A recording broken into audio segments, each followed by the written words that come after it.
ଶନିବାର ରାଶିଫଳ ବିପୁଳ ପରିମାଣର ଧନ ପ୍ରାପ୍ତିର ସୁଯୋଗ। ମେଷ ଦେଶାନ୍ତରରୁ ବିପୁଳ ପରିମାଣର ଧନ ପ୍ରାପ୍ତିର ସୁଯୋଗ ସୃଷ୍ଟି ହୋଇଛି। ରାଜସେବାରୁ ନଗଦ ଓ ବକେୟା ପ୍ରାପ୍ୟ ପାଇ ଆର୍ଥିକ ସ୍ଥିତିକୁ ଦୃଢ଼ କରିପାରନ୍ତି। ଚତୁଷ୍ପଦ ପ୍ରାଣୀ ବିକ୍ରୟରୁ ଆୟ ବୃଦ୍ଧି ହେବ। ବୃଷ ସାଧୁମାନଙ୍କର ହିତକାରୀ ହେବେ। ଦେବ ପୂଜାନିରତ ହୋଇପାରନ୍ତି। ବ୍ରହ୍ମ ଉପାସକ ହୋଇ ବ୍ରାହ୍ମଣମାନଙ୍କ ପ୍ରୀତିକାରୀ ହେବେ। ଧର୍ମ କାର୍ଯ୍ୟରେ ଅକାତରେ ଧନ ବ୍ୟୟ କରିବେ। ସୁସ୍ଥ ଜୀବନ ବିତାଇବେ। ମିଥୁନ ଧର୍ମ ଆଚରଣରେ ଧନ୍ୟ ହେବେ। ଅତିସେବା ପରାୟଣ ହୋଇପାରନ୍ତି।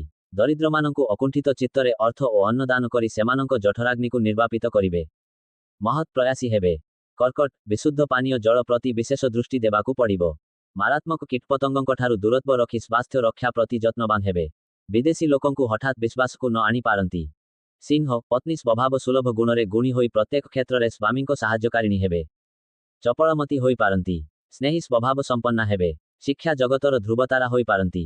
କନ୍ୟା କନ୍ୟାମାନେ ଶୁଦ୍ଧ ସ୍ୱଭାବ ସମ୍ପନ୍ନା ହେବେ। ପିତାମାତାଙ୍କର ହିତକାରୀ ହୋଇପାରନ୍ତି। ସାମାଜିକ ସ୍ତରରେ ପରକୁ ଆପଣାର କରି କାର୍ଯ୍ୟ ହାସଲରେ ପଟୁତା ପ୍ରତିପାଦନ କରିପାରନ୍ତି। କର୍ମଚଞ୍ଚଳ ହେବେ। ତୁଳା ସନ୍ତାନମାନେ ସୁଶୀଳ ହୋଇ କୀର୍ତ୍ତିସ୍ତମ୍ଭ ସ୍ଥାପନ କରିବେ। ମନୋହର କାନ୍ତିଯୁକ୍ତ ହୋଇପାରନ୍ତି। ସେବା ପରାୟଣ ହେଲେ ଜନସାଧାରଣଙ୍କର ଶ୍ରଦ୍ଧାଭାଜନ ହେବେ। ସୁଖୀ ହେବେ। ବିଛା ଜଳଜ ପଦାର୍ଥରୁ ଲାଭବାନ ହେବେ। କଠିନ ପରିଶ୍ରମ ଓ ନୀତିନିଷ୍ଠ ହୋଇଥିବାରୁ ଉପରିସ୍ଥ କର୍ମକର୍ତ୍ତାଙ୍କ ବିଶ୍ୱାସଭାଜନ ହେବେ। ବ୍ୟବସାୟରୁ ଲାଭବାନ ହେବେ। କର୍ମକ୍ଷେତ୍ରକୁ ଉଜ୍ଜ୍ୱଳ କରିବେ। ଧନୁ ଶୂର ଧନୀ ଧର୍ମଜ୍ଞ ଓ ପଣ୍ଡିତମାନଙ୍କ ସହିତ ମିତ୍ରତା ସ୍ଥାପନ କରିବେ। ନୀତିନିଷ୍ଠ ରାଜସେବକ ଭାବେ ବହୁ ସୁନାମର ଅଧିକାରୀ ହେବେ। କୃପାଳୁ ସ୍ୱଭାବ ସମ୍ପନ୍ନ ହୋଇପାରନ୍ତି। ସୁସ୍ଥ ଓ ନିରାମୟ ରହିବେ। ମକର ବହୁ ଉପାୟରେ ଧନ ଆହରଣ କରି ଆର୍ଥିକ ଭଣ୍ଡାରକୁ ପରିପୂର୍ଣ୍ଣ କରିପାରନ୍ତି। ରାଜସେବା ଓ କୃଷି କର୍ମରୁ ଧନ ପ୍ରାପ୍ତିର ସୂଚନା ମିଳୁଛି। ପଡ଼ୋଶୀ ଓ କୃଷକଙ୍କର ସାହାଯ୍ୟକାରୀ ହେବେ।